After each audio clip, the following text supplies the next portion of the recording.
the parents, so this goes for you too. But question is, when the person that you are responsible for as a child or as a younger sibling does something that is inappropriate, uncalled for, whatever you want to call it, what do? You what? You ignore them? No, you rebuke them, right? You tell them where they went wrong. Now the question is, why do you do that? Because you love? No. My mom did it because she was angry. No. No, there's always something more about it when you're trying to care. So Ruth and I were very blessed is that before we even got married, and then after we got married, we did some parenting classes under Dr. Dobson and stuff. It was very clearly affirmed to us that our primary job as parents was to raise children, to bring them up in the training and instruction of the Lord, which meant our goal was for them to be independent, able to make their own way in life adults. Our goal was always to have them leave us, to be independent adults. If not, we were told that would be a failure in us.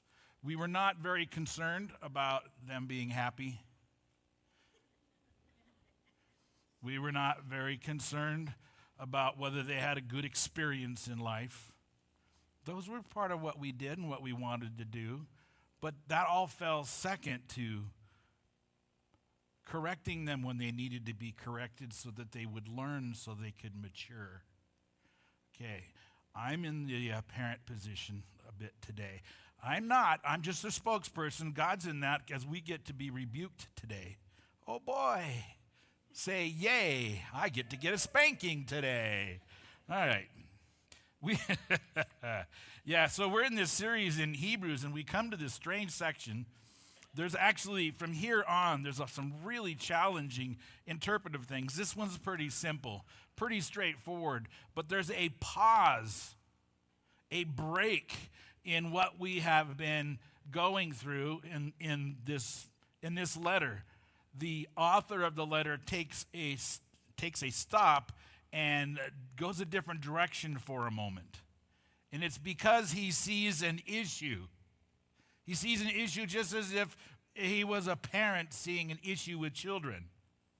So we have been going through and just understanding how, in various ways, how Jesus Christ is superior.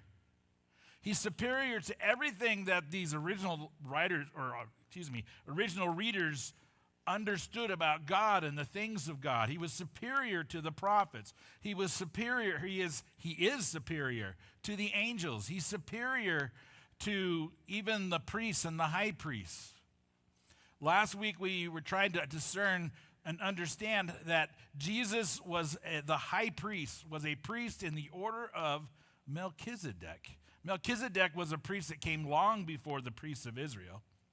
And he was a priest to all people, in essence, that he was that go-between between God and people in general. Melchizedek was God's representative to the earth at that time. And he even blessed Abram. And Abram, in turn, blessed him. And it was a big part of what God was doing, even though he has a very small part.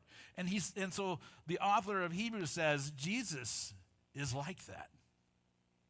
He is that kind of a priest.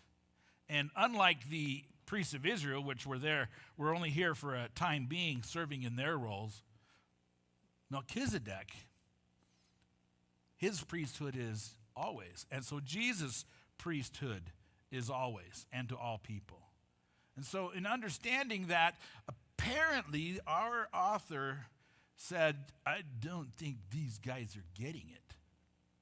So he comes to this point in chapter 5 where he begins to instruct them with a rebuke. And that's what I've entitled it, rebuke, because I don't know what else you could call it. So turn your Bibles to Hebrews chapter 5, and let's read together verses 11 to 14.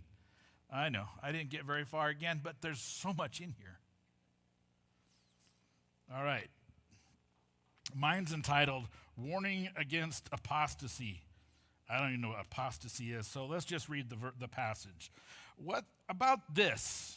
About this, we have much to say, and it is hard to explain since you have become dull of hearing. For though by this time you ought to be teachers, you need someone to teach you again the basic principles of the oracles of God. You need milk, not solid food. For everyone who lives on milk is unskilled in the word of righteousness since he is a child. But solid food is for the mature, for those who have their powers of discernment trained by constant practice to distinguish good from evil.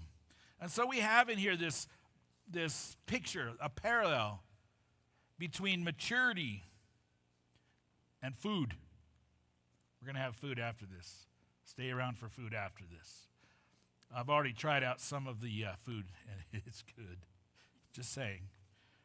Of course, for a purpose, to learn about missionaries and to share in fellowship, yes. But we're talking about this because food is important for growth and maturity. And so we have this back and forth that's going to be taking place. But this is a rebuke, and it's given to people who confess to follow Jesus. We got to remember that. He is not speaking to unbelievers. He is speaking to those who have, to one degree or another, confessed faith in Jesus Christ.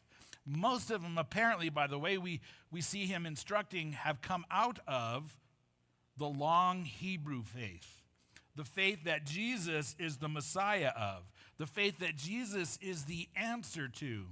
That Jesus is the true lasting answer. No more little sacrifices. Jesus paid the big sacrifice once and for all. No more religious practices. No more human high priests. Jesus is the one perfect human high priest. He is the one that answers the issue of sin once and for all. And so he's calling these people into a new way of thinking, a way of thinking where Jesus is their all in all. But we see in here that they were hard to teach because they had become dull of hearing. Verse 11. About this, we have much to say. About what? About Jesus and who he is, and him being specifically him being a priest in the order of Melchizedek. And there will be more. And it is hard to explain since you have become dull of